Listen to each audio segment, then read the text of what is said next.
आज अपन डिस्कस करेंगे Gauss law in magnetism. ठीक है, हम लोगों ने गॉस लॉ इलेक्ट्रोस्टैटिक में भी डिस्कस किया था। वहां हमने देखा था कि किसी भी क्लोज्ड सरफेस के अंदर जो इलेक्ट्रिक फील्ड प्रोड्यूस होता है वो कितना होता है। वहां पर हमारे पास आया था कि जो सरफेस इंटीग्रल होता है ई डॉट डी एस वो Q upon epsilon naught times के इक्वल होता है। तो इसी तरीके से हम गॉस लॉ पढ़ेंगे किसमें, मैग्नेटिज्म के अंदर। ठीक है, ये अपन का चैप्टर 5 से है, मैग्नेटिज्म एंड मैटर चैप्टर से। इससे पहले की वीडियोस ऑलरेडी मेरे चैनल पे आ चुकी हैं, वो आप प्ले लिस्ट में जाके देख सकते हैं। ठीक है, तो स्टार्ट करते हैं अपन आज की वीडियो। हेलो दोस्त, जय हिंद जय भारत।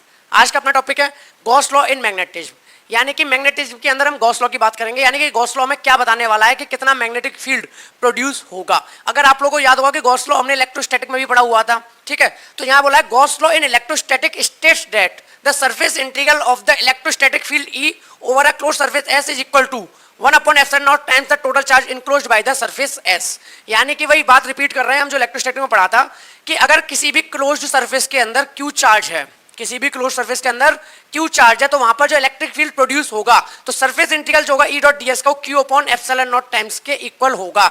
यानी वहां पर इलेक्ट्रिक फील्ड हमारा प्रोड्यूस होता था और कितना होता था, Q upon epsilon naught times के इक्वल। अब हम देखेंगे आगे, suppose that the closed surface S enclosed an electric dipole which consist of two equal and opposite charges। Suppose करो कि उसके अंदर क्या है, इलेक्ट्रिक डाइपोल है, यानी कि एक पॉजिटिव चार्ज है तो दूसरा नेगेटिव चार्ज भी है। तो अगर इक्वल एंड अपोजिट चार्जेस है then the total charge enclosed by S is zero. यानी कि उस सरफेस इंटीग्रल के अंदर, सरफेस के अंदर जो क्लोज्ड सरफेस के अंदर है उसके अंदर इलेक्ट्रिक डाइपोल रख दिया। अब इलेक्ट्रिक डाइपोल की तो डेफिनेशन ये होती थी कि इक्वल एंड अपोजिट चार्ज होते हैं। अगर ये प्लस क्यू चार्ज है तो ये माइनस क्यू चार्ज होगा। तो एक बात बताओ, अगर ये प्लस क्यू चार्ज है माइनस क्यू चार्ज है, अगर मैं बात करूं सरफेस में टोटल चार्ज कितना है तो प्लस क्यू माइनस क्यू क्या हो जाएगा, जीरो। भाई प्लस क्यू चार्ज है और माइनस क्यू चार्ज है, कष्ट क्या हो जाएगा, जीरो। तो वही बात कर रहा है कि अगर इलेक्ट्रिक डाइपोल किसी क्लोज्ड सरफेस में है तो इसका मतलब क्या है कि टोटल चार्ज उसमें जीरो है। ठीक है, so that the surface integral of the electrostatic field of a dipole over the closed surface is also zero. यानी कि जो हमारा इलेक्ट्रोस्टैटिक फील्ड होगा या फिर इलेक्ट्रिक फील्ड होगा उस क्लोज्ड सरफेस से वो कितना होगा, जीरो होगा। तो कंक्लूजन ये निकला कि अगर अपन का एक चार्ज है तो हमारा कुछ ना कुछ इलेक्ट्रोस्टैटिक फील्ड है, इलेक्ट्रिक फील्ड है जो कि Q upon epsilon naught times के इक्वल है। लेकिन अगर उस चार्ज के अलावा वहां पर इलेक्ट्रिक डाइपोल रख दिया गया है तो हमारा इलेक्ट्रोस्टैटिक फील्ड जीरो हो जाएगा। बात क्लियर है? वीडियो को पॉज करके या तो नोट कर लो या इसका स्क्रीनशॉट ले लो, फिर आगे बढ़ते हैं। नोट कर लिया? ठीक है, अब आगे की बात क्या है, यानी E dipole dot D S equal to zero हो जाएगा। यानी जो इलेक्ट्रोस्टैटिक सरफेस इंटीग्रल होगा इलेक्ट्रिक फील्ड का वो कितना हो जाएगा, जीरो हो जाएगा। लेकिन अगर किसके से, ड्यू टू द डाइपोल। अगर डाइपोल है तो डाइपोल कैसे क्या होगा, क्योंकि भाई टोटल चार्ज ही नहीं है ना। सबसे पहले तो ये होती है टोटल चार्ज होना चाहिए। अब टोटल चार्ज ही जीरो है तो वहां पे इलेक्ट्रोस्टैटिक फील्ड क्या हुआ, कुछ नहीं, वो भी जीरो। आगे बात करते हैं, now a magnetic field is produced only by a magnetic dipole. अब हम जानते हैं कि जैसे इलेक्ट्रिक फील्ड था, इलेक्ट्रिक फील्ड में तो क्या होता था, एक प्लस क्यू चार्ज होता था, भाई वो भी इलेक्ट्रिक फील्ड लाइंस अपन की निकाल देता था। जो प्लस क्यू चार्ज होता था वहां से भी तो इलेक्ट्रिक फील्ड लाइंस निकल आती थी। लेकिन ऐसा मैग्नेटिक फील्ड में नहीं होता। अकेला नॉर्थ पोल हो नहीं सकता, अकेला साउथ पोल हो नहीं सकता। तो भाई सीधी सी बात है, मैग्नेटिक फील्ड अगर प्रोड्यूस हो रहा है तो मैग्नेटिक डाइपोल की वजह से ही हो रहा होगा। जैसे अपन का इलेक्ट्रिक फील्ड क्या होता है, एक चार्ज की वजह से भी हो जाता है, प्लस क्यू चार्ज है तो भी इलेक्ट्रिक फील्ड प्रोड्यूस हो जाता है, माइनस क्यू चार्ज है तो भी इलेक्ट्रिक फील्ड प्रोड्यूस हो जाता है। लेकिन ऐसा मैग्नेटिक फील्ड में नहीं होता क्योंकि यहाँ पर मोनोपोल एग्जिस्ट नहीं करते। अगर यहाँ पर मैग्नेटिक फील्ड है तो कन्फर्म है वो मैग्नेटिक डाइपोल की वजह से ही होगा। तो अब देखते हैं कि यहाँ पर क्या होता है गॉस थ्योरम के अकॉर्डिंग या गॉस लॉ के अकॉर्डिंग। तो ये बोलते हैं because isolated magnetic pole do not exist, यानी मैग्नेटिक फील्ड जो भी प्रोड्यूस होगा मैग्नेटिक डाइपोल की वजह से होगा, मोनोपोल एग्जिस्ट नहीं करेंगे। So the above equation for a magnetic field can be written as surface integral of B dot D S zero के इक्वल होगा। क्योंकि एक बात बताऊं ना, हमारा हमने ये तो डिस्कस किया था ना इलेक्ट्रिक डाइपोल में, क्या डिस्कस किया कि भाई इलेक्ट्रिक डाइपोल है तो इलेक्ट्रिक फील्ड जीरो।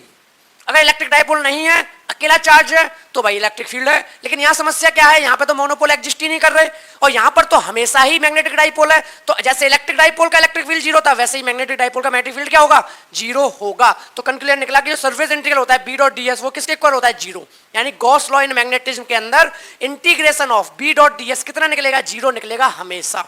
बात क्लियर है? आगे, this is Gauss law in magnetism which states that the surface integral of the magnetic field over a closed surface is always zero. यही हमारा गॉस लॉ इन मैग्नेटिज्म है। क्या है Gauss law in magnetism, यानी कि ये state क्या करता है, the surface integral of a magnetic field, जो मैग्नेटिक फील्ड का सरफेस इंटीग्रल होगा over a closed surface is always zero. Clear है? इसको याद रखना है अपन को, यानी कि integration of B dot D S zero होगा। स्क्रीनशॉट ले लो इसका, फिर आगे बढ़ते हैं। नोट कर लिया या स्क्रीनशॉट ले लिया? तो आगे बात करते हैं। आगे हमसे बोला कॉन्सिक्वेंसेस ऑफ गॉस लॉ, यानी गॉस लॉ के क्या क्या कॉन्सिक्वेंसेस है, वन बाय वन पढ़ते हैं। Number 1, Gauss law indicates that there is no source or sinks of magnetic field inside a closed surface, so there is no point at which the field line start or there is no point at which the field lines terminate।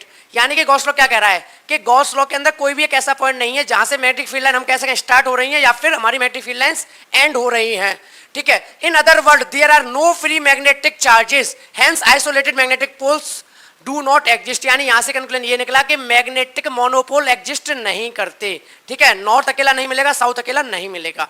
आगे बोला है the magnetic poles always exist as unlike pair of equal strength. यानी एक और conclusion ये निकला कि जो मैग्नेटिक पोल्स होते हैं किसके, मैग्नेटिक डाइपोल के, वो एग्जिस्ट करेंगे पहली बात तो अनलाइक पेयर, यानी कि अगर एक नॉर्थ होगा तो दूसरा साउथ होगा, अगर एक साउथ होगा तो दूसरा नॉर्थ होगा। और एक और बात, उनकी इक्वल स्ट्रेंथ होंगी। क्या होंगी? Equal strength. अगर इसकी पोल स्ट्रेंथ क्या मानते थे हम, QM, तो इसकी भी पोल स्ट्रेंथ हमारी QM ही होगी। क्लियर है? और क्या बताता है Gauss law? If a number of magnetic line of force enter a closed surface, then an equal number of magnetic line must leave that surface। यानी कि किसी भी क्लोज्ड सरफेस के अंदर मैग्नेटिक फील्ड लाइन एंटर की, अगर किसी भी क्लोज सरफेस के अंदर मैग्नेटिक फील्ड लाइन एंटर की तो कन्फर्म है उतनी मैग्नेटिक फील्ड लाइन उस सरफेस को छोड़कर भी जाएंगी, ठीक है। If the number of magnetic field line force enter close surface then an equal number of line of force must leave that surface. यानी जितनी magnetic line of force enter की है उतनी ही magnetic line of force leave भी करनी चाहिए। बिल्कुल क्लियर यहाँ तक? ये अपन की बात थी Gauss law in magnetism. I hope आपको कॉन्सेप्ट समझ आ गया होगा। थ्योरेटिकल और बहुत ही आसान कॉन्सेप्ट था, लेकिन फिर भी अगर कोई डाउट रह गया हो या कुछ सजेशन देना हो या आपको कोई टॉपिक जो छूट गया हो तो आप मुझे कमेंट सेक्शन में कमेंट करके बता सकते हैं, ठीक है। ऑलमोस्ट मैं सीक्वेंस में टॉपिक डिस्कस करते हुए चल रहा हूँ, ठीक है। मिलते हैं फिर अपन नेक्स्ट वीडियो में अपने नए कॉन्सेप्ट के साथ। Thank you so much.